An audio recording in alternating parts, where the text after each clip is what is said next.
in praying to demon spirits? A fellow that had been on a particular ship with me, he told me, hey, I got something fantastic to tell you. He said, I am affiliated with people that speak with the spirits of the dead. How would you like to talk to the spirit of your dead mother? And I was shocked. I was shocked. He said, you would be afraid of talking to the spirit of your dead mother, would you? Well, I said, I'll tell you what, I would have to give that some thought. That's something I never thought about before in my life.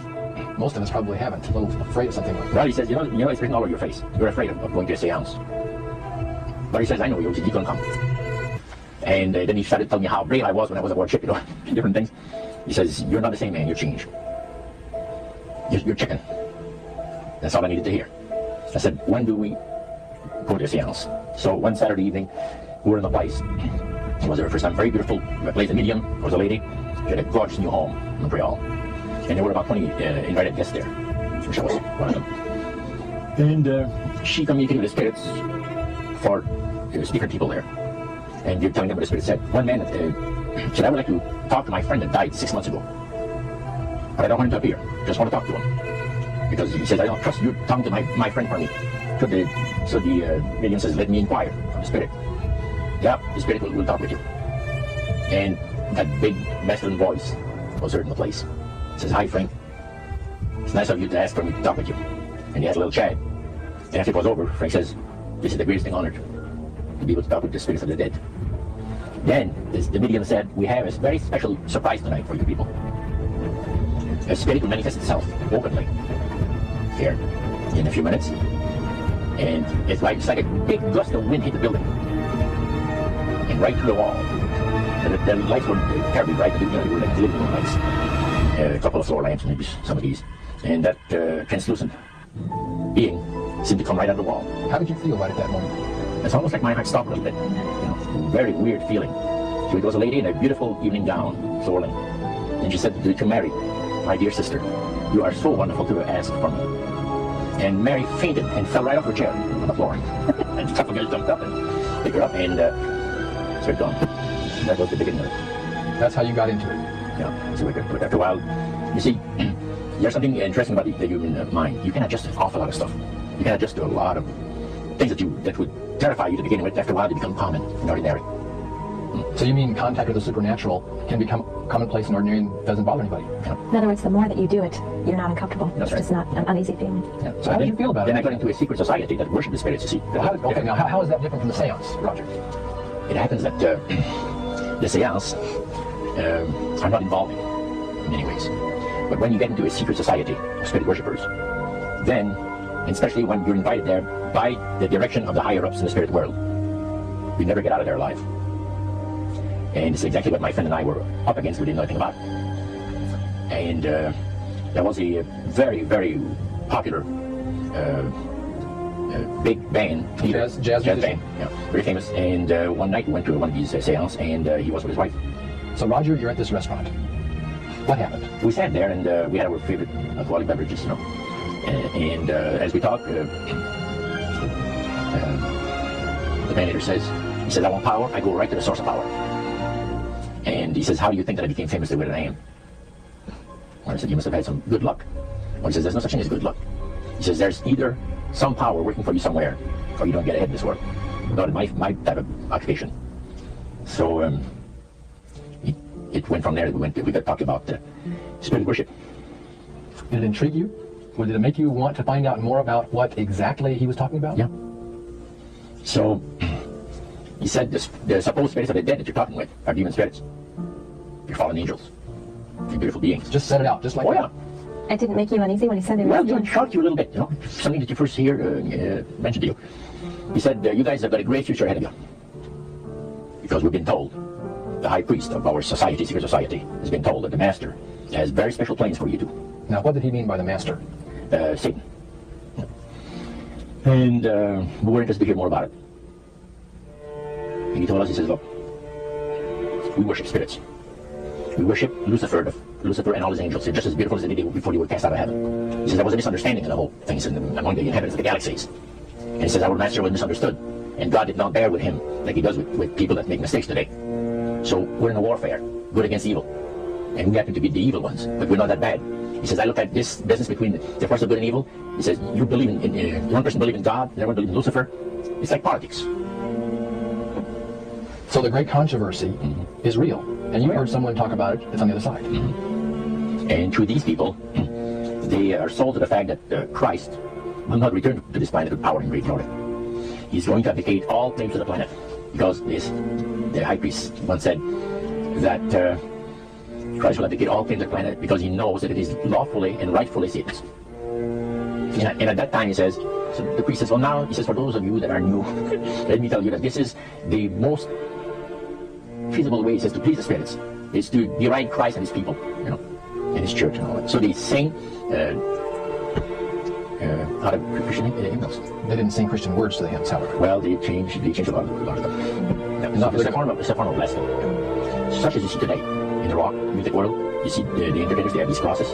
Ladies got earrings, crosses. They got different. This is a form of blasphemy, a form of deriding Christ. You see, spirits cause the people to do that, to find pleasure in wearing this type of emblem, which is the cross is the emblem of the crucifixion of Christ for the Christians.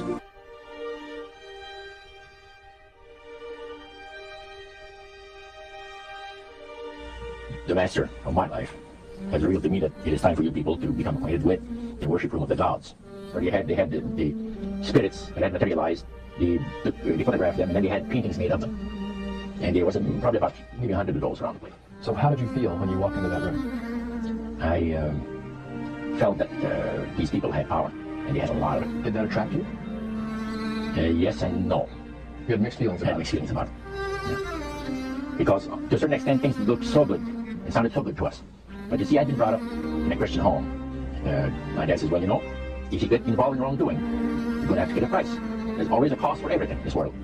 So this thought kept creeping to my mind.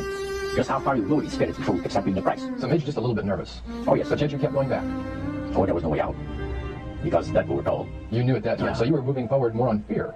More on fear, yes. Because the high priest said that the master had special plans for us in our lives. And that no one ever went into this society unless they were invited by the spirits.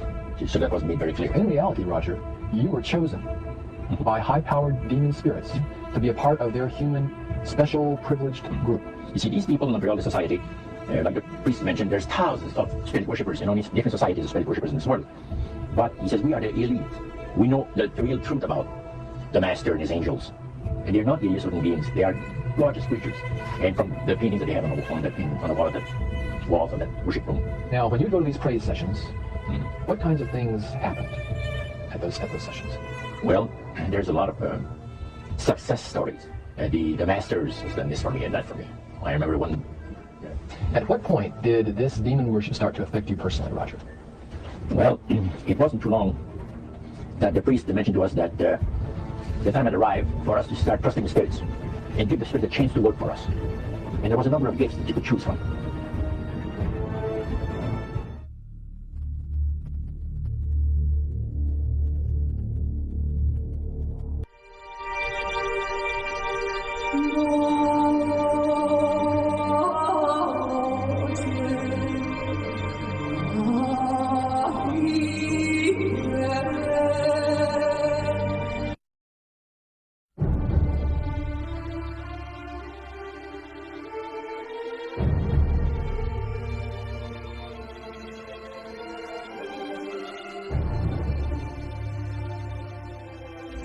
They had three major power states that were going to be followed.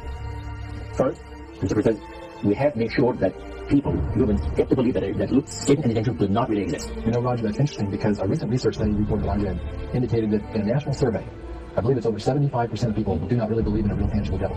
But there is one. Oh. Well, the next thing, the three-part policy that they had adopted there, the second one was to find a way of being able to get total control of people's minds. And that would be done by taking hypnotism out of the realm of the occult and introduce it as a new science for the benefit of mankind. They felt that by taking hypnotism out of the realm of the occult and introducing it as a new science for the benefit of mankind, they could then use people of great renown, educators, people of capacity, that would do great things, such as supposedly regress people in time to former lives. And of course, after the second is over, the person would not know a thing about ancient history. And the person she already talked about performing, certain deeds, let's say, 3,000-4,000 years ago.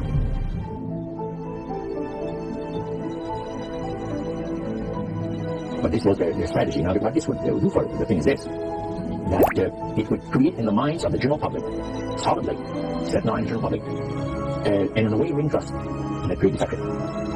So now this would be a way of de-Christianizing the Western world through the avenue of mysticism. The three things were, number one, that they did not want Satan did not want the human family to think that he or his angels existed. Right. The second point that you made had to do with taking control of people's minds. That's right. The third point was what? Was to destroy the Bible without burning it. Okay. See? And what was the strategy on that? On that, it was very interesting.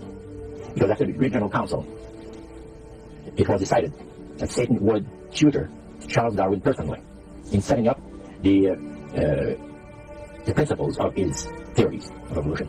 He was tutored by Lucifer himself, Father Lucifer. And at that time, it was understood, Satan and his spirit counselors understood, that if a person was led to believe in the theory of evolution, it would, in his life, destroy completely the creation of the Bible, the fall of man, and final redemption.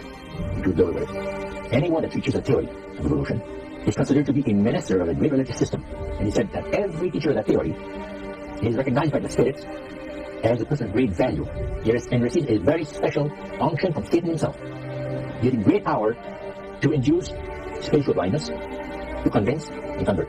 Three capacities.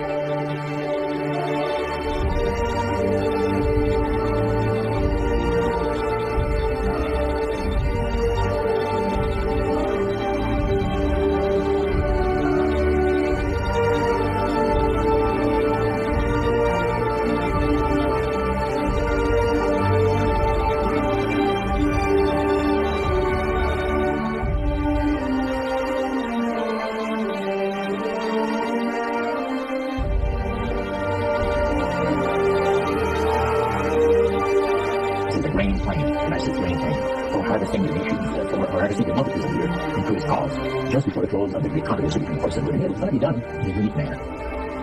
This main plan is going to take people are going to hate this stuff. Because it says, human spirits will declare themselves to be inhabitants of far distant planets in the galaxies that are coming to warn the inhabitants of planet Earth of the impending destruction of the planet, unless something seriously properly is done to avoid it.